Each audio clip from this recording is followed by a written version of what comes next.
Yo, what up? It's Divine. You see the title of the video, so you know what's about to go down. I'm about to break down this fight, man. Happened on June 26th. Make sure that you save the date. Very interesting, very intriguing fight. And that is Gervonta the Tank Davis versus Mario Barrios. Now, you guys know how I get down. If you've known me from years past, this is a new channel, FYI, if you're new here. I break down these fights all the way down to the nitty gritty. If you stick around, I'll leave you guys with a prediction.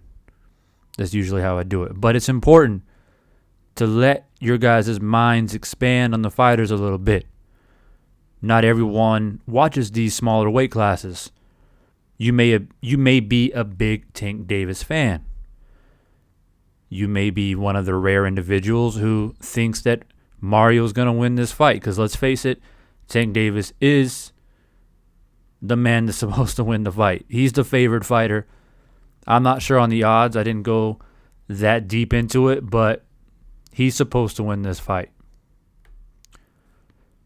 Now, let me talk about Mario first. I heard rumblings of him a couple of years ago. I think he fought on some undercard.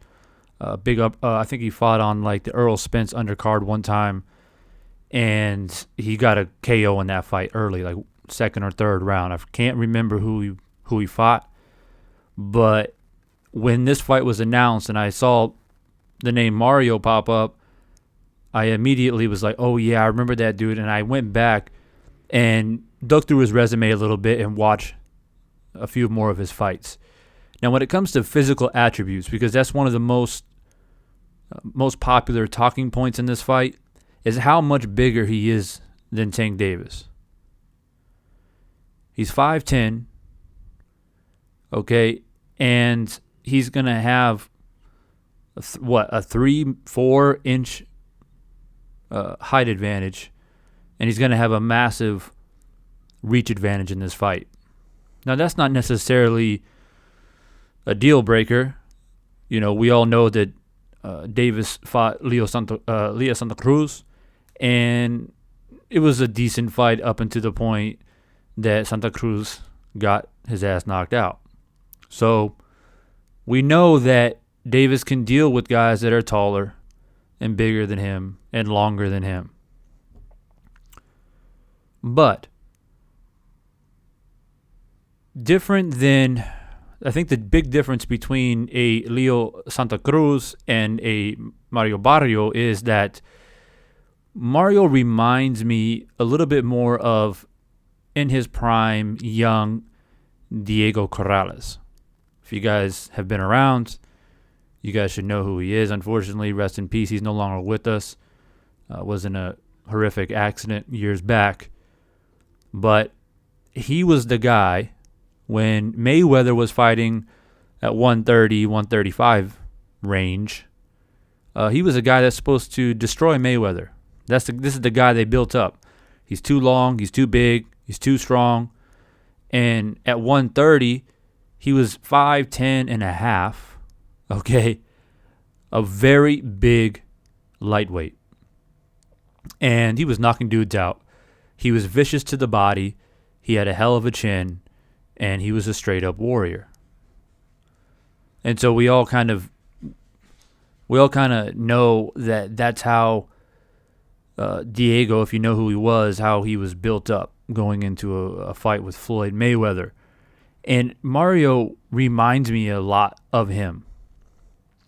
Except, I think Mario has the capability of possibly being better than what Diego was, because I feel like he's a bit sharper. It's a bit more crisp with his punches. The only thing that I don't know of Mario yet, and we're going to find out very quickly when he fights Tank, is his chin. All right, Diego had a chin. You get knocked down 5 times in a fight, he always got back up. He had a heart of a lion. And at some point in the fight against Davis, it's inevitable, his chin will be tested. And that's going to be his biggest test going into a fight with someone like Tank Davis. So those are just some basic physical attributes, and looking at his previous fights, what caught my attention, it brought me back to Diego Carrales. Now, most of us know Tank. We know what he's about. The biggest advantage in this fight, everyone says, oh, it's his hand speed, it's his power, this and that. Actually, no. Tank's biggest advantage in this fight is his experience. But look, going back and reminding myself of Davis and his style and his past fights, I feel like if he can take away Mario's length, I think Mario's going to be in trouble, just for the simple fact that Davis goes to the body extremely viciously to force you to be overprotective over the body, and that's when he rips you with uppercuts to the face. And we saw that happen. It's exactly what happened to Santa Cruz. We know that he doesn't have a problem mixing it up. We know that he doesn't have a problem taking a punch to give a better punch. So it's going to be interesting if Davis, in fact, can take a punch at 140 like he can at 130 and 135. That's going to be interesting because, just as I said earlier, Mario will be put to the test. His chin will be put to the test for the first time really in his career. But Davis is going to be tested too against a guy who is a similar build to Santa Cruz, but he's faster, he's sharper, and I believe he has better body punching. Even though Leo Santa Cruz, he's more of a chip away type fighter, gets in the inside and kind of, like an Antonio Margarito type style. But if you go back and watch Mario, he puts his body punches together very nicely, similar, kind of like an Earl Spence on how he attacks the body. Now, he's not as quick in putting combinations together. Another thing I noticed with Mario is he kind of sits on the back foot, lets his opponent trying to get in the inside, and he just snaps off a real quick, powerful punch. And because of his length, when you have length like that, and you're a shorter, smaller fighter, you're not going to expect the body shots as much because you're more worried about that length coming at your face. So Davis is experienced, so he knows that he has to cut the distance very quickly, and Davis does have very good footwork. He's good at pivoting in, pivoting out, and using a bob and weave type style to get in the inside, work his way into the body.